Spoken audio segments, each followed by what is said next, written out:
Yo, what's going on YouTube? And welcome back to Goal Line Hockey. It's your boy, Kevin Forte, and we are taking a look today at the New York Islanders. So, this is kind of an evolving thing, and I probably should wait till the end of the season to do this, but we're going to do it now. So, as the Islanders are still trying to battle their way back into the Stanley Cup playoffs, let's look at what is going to inevitably be a season where they miss the postseason. After going to the Eastern Conference Finals in 2020 in the bubble and in 2021, again, ultimately losing to the eventual Stanley Cup champions in both seasons, the Tampa Bay Lightning, they were within a goal last year in a 1-0 game where they don't give up shorthanded goals. They lose by a shorthanded goal by the New Jersey native Ross Colton, and that ends up being the end of the Islanders' run. And now, a year later, where the expectations were maybe they could christen the new building with a cup, they will miss the playoffs. And you look at, I've told you guys this stat before, it's not too hard to figure out. Those final four teams from the Stanley Cup playoffs in 2021, it kind of is an evolving door, right? Because the Islanders and Vegas technically are still in it. Vegas still may make the playoffs. I mean, there is a legit chance they make it. But Montreal and the Islanders will likely miss the playoffs. And Vegas will just sneak in, and obviously Tampa will be in the postseason this year. So you're looking at half of the teams from the Final Four last year, at best, will make the postseason. So there's been a lot of talk, especially at the trade deadline, the lack of moves by Lou Lamoriello and the Islanders. The Islanders did not make a single move the week prior and the day of the NHL trade deadline. Some of you may be saying, well, is that not the worst spot to be in? Because you didn't sell off the assets, because you didn't pick a side, right? So you stay straight in the middle and you don't really commit to one thing or the next. Or did the Islanders already make up their mind before the trade deadline, as you would expect Lou Lamoriello to do?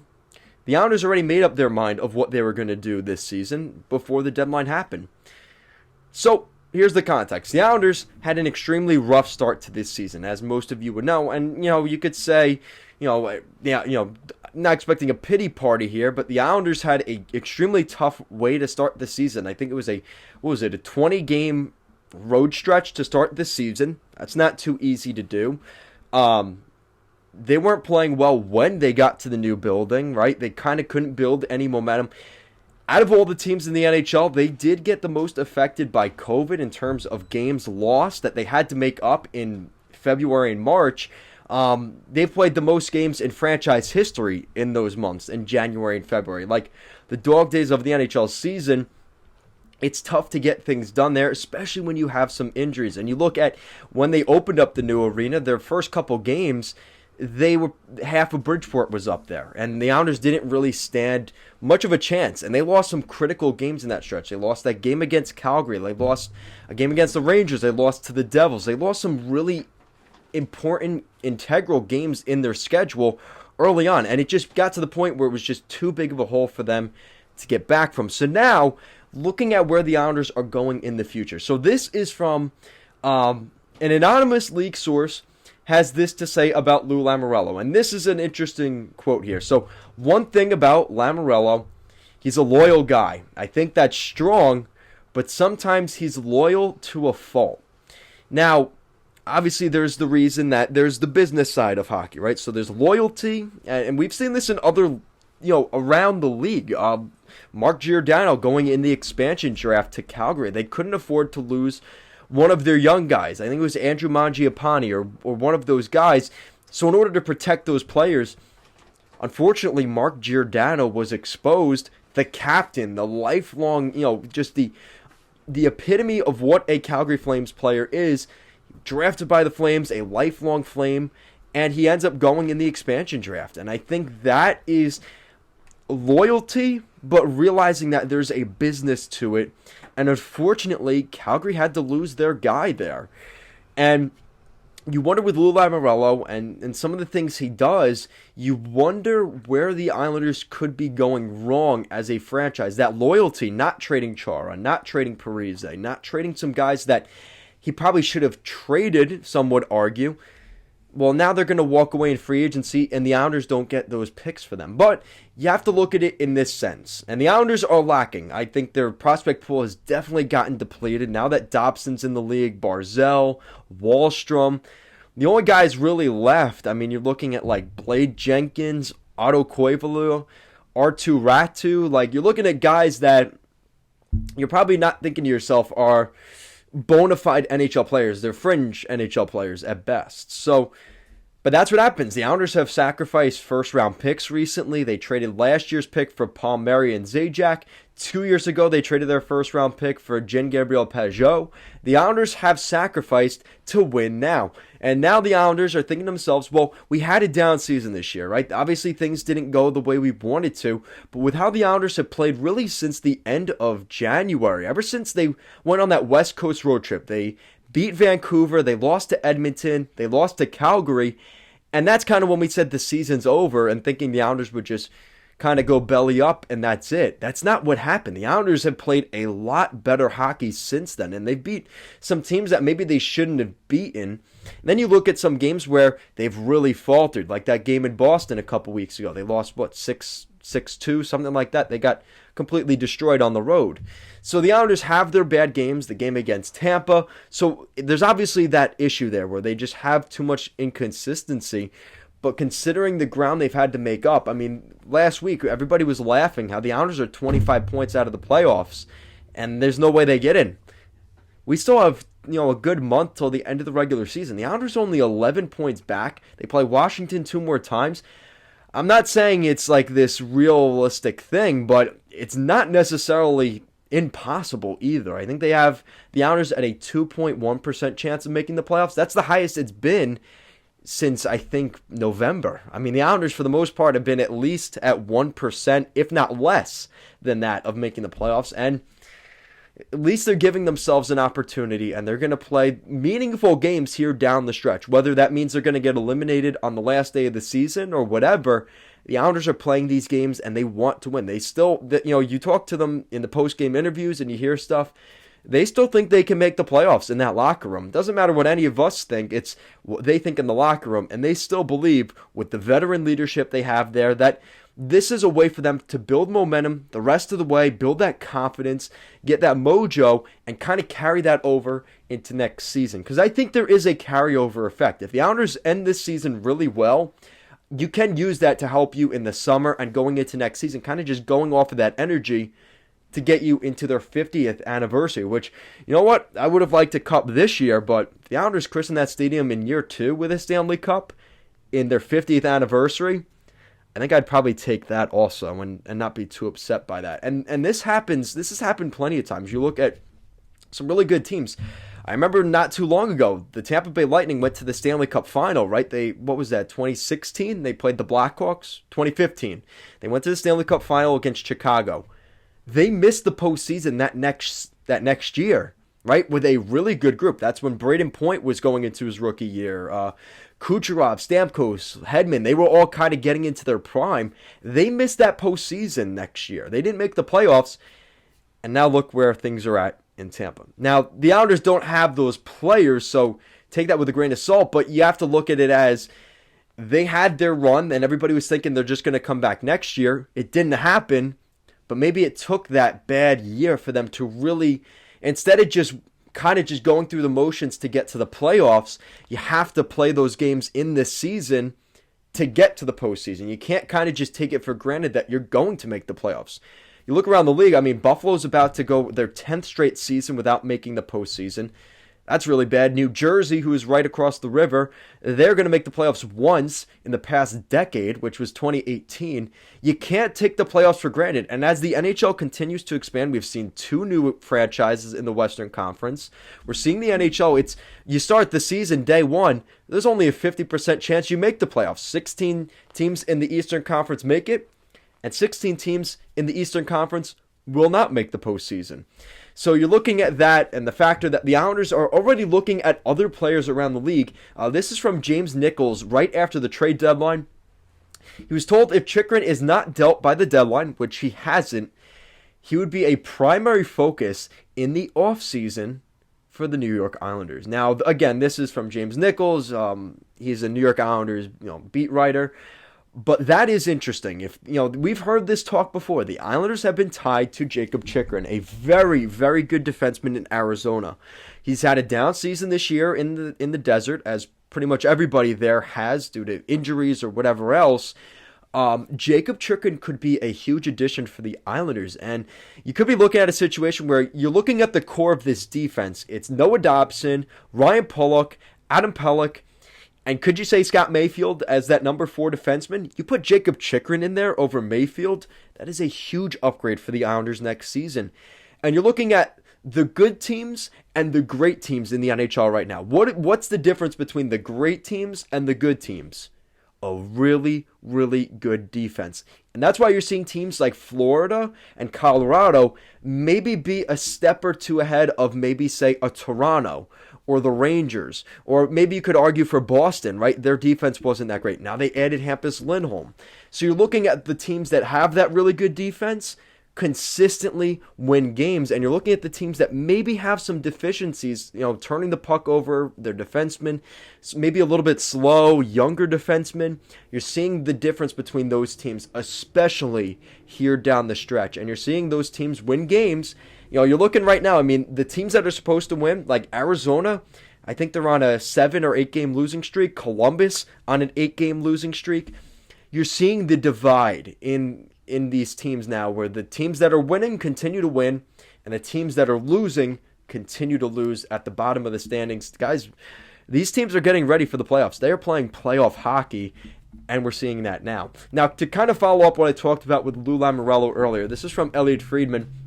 There was a lot of interest in Zdeno Chara at the trade deadline, but he wanted to stay in New York. And obviously the context behind that is Zdeno Chara was drafted by the New York Islanders, and Mike Milbury, the idiot that he is, decided to trade him to the Ottawa Senators for, was it Ziggy Palffy? I'm trying to remember who that guy was. I'm sure you guys will lambast me in the comments for forgetting. Was it Michael Pekka? I'm trying to remember who it is. One of those guys, right? It was some Russian guy. So you're looking at that situation. You look at what happened with this Islanders team, and Chara wants to be on the Islanders. So he hasn't signed a contract yet. And you look at some of the games he's played, especially like in the middle of the season, the beginning, he was not very good for the Islanders. Like, he was getting beat. But you're looking recently, he's just so difficult to play against. And he's kind of the law enforcement on the ice for the Islanders, right? Whenever somebody goes and picks at Noah Dobson, who's still a young player, he's 20, 21 years old. Anybody that picks at Dobson, the first guy that's going to go over there, it's going to be Zdeno Chara, and all of a sudden, that guy kind of backs off of Dobson, right? Kind of interesting how that works. The guy that's probably a foot taller than them, they all of a sudden kind of lay off on him. So that's the kind of stuff, though, where not only that, you also see him on the bench up in Columbus last week. He's being a mentor for Noah Dobson, all of his experience in the league. You can't teach that. You can't teach experience. That is just playing in the league. And you look who else has Zdeno Chara helped develop in the NHL. Look up in Boston. He was the line mate of Charlie McAvoy. And you look at what a good defenseman Charlie McAvoy has become, right? So when you have a guy like Big Z kind of mentoring you, you're kind of seeing how that kind of is affecting the younger players. And Noah Dobson, in his third season as a pro, has been really impressive for the Islanders and is one of the top producing defensemen in the NHL this season, which is also extremely impressive.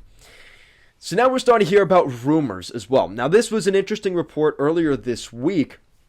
The Islanders beat writer Stefan Rosner suggested the team could move forward Anthony Beauvillier next season as they try and free up some cap space. Beauvillier, who's 24 years old, has 32 points in 64 games, so a point every other game with the Isles this season, and currently has a $4.15 million cap hit. So this is an interesting thought because you're kind of looking at the depth of the Islanders here. So Anthony Beauvillier is $4 million, right?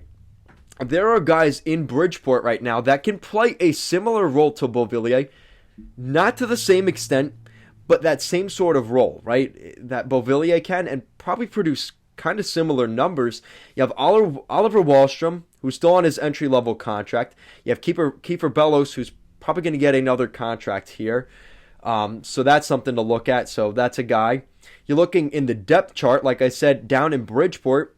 You have Simon Olmstrom, Artu Ratu, Reese Newkirk, Blade Jenkins. I could argue all 4 or 5 of those guys can probably play Beauvillier's spot in the middle 6, bottom 6, and be on their entry-level deals. So the Islanders save $4 million to bring in somebody else or to keep guys. Noah Dobson's up for a contract this year. Sebastian Aho, I don't know if the Islanders decide to keep him or not, but that's kind of what you're looking at there. Barzey's due for a new contract next summer. Not this summer, but next summer. So that's something to consider. So the Islanders have to make cap space, and a guy like Beauvillier could be a casualty of that. Kind of like the Islanders had to do this year, letting Eberle go, his $7 million tag to Seattle. Yeah, it sucks that you lost a probably 50-point producer in Ebbs, but you have guys like Oliver Wahlstrom who come into the lineup this year. And, a guy like Kiefer Bellows who's been fairly good. And those are the guys that kind of have to take that role. The Islanders do have some guys, like I said, in Bridgeport that can fill that similar void. And it's not like he might be close to a 50-point player by the end of the year, but Beauvillier is extremely streaky. That is the biggest problem with him. I know Montreal was interested in him when Marc Bergevin was the GM. Is that still the sentiment with the new brass there in Montreal? Maybe, maybe not. I'm sure teams would take a look at Bo, though. I mean, you're looking even, in the Eastern Conference. I mean, do the Ottawa Senators? I think the Senators could be a really good fit for Bo. Looking on the West, does a team like Anaheim maybe sound at all interested in a guy like that? They need to get to the cap floor, right? Maybe there's a fit there.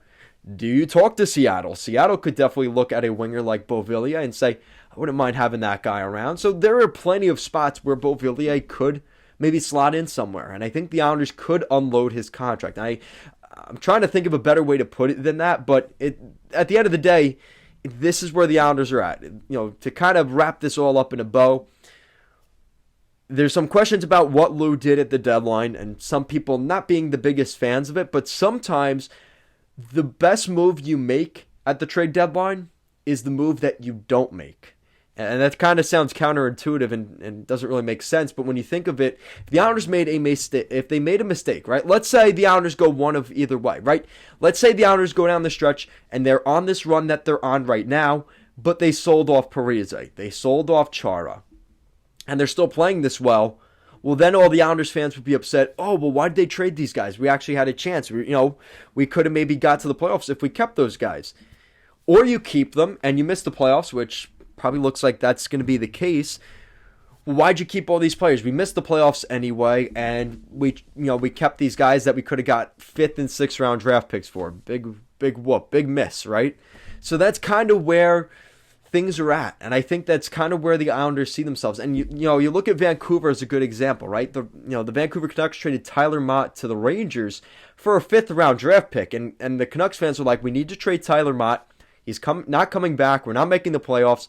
Just get rid of him. Then they get a 5th round pick, and they're upset that they get a 5th round pick for him. It's like, do you want to keep him or not? And that's kind of why the Islanders said, what were they realistically going to get for Chara? A 4th or 5th round pick?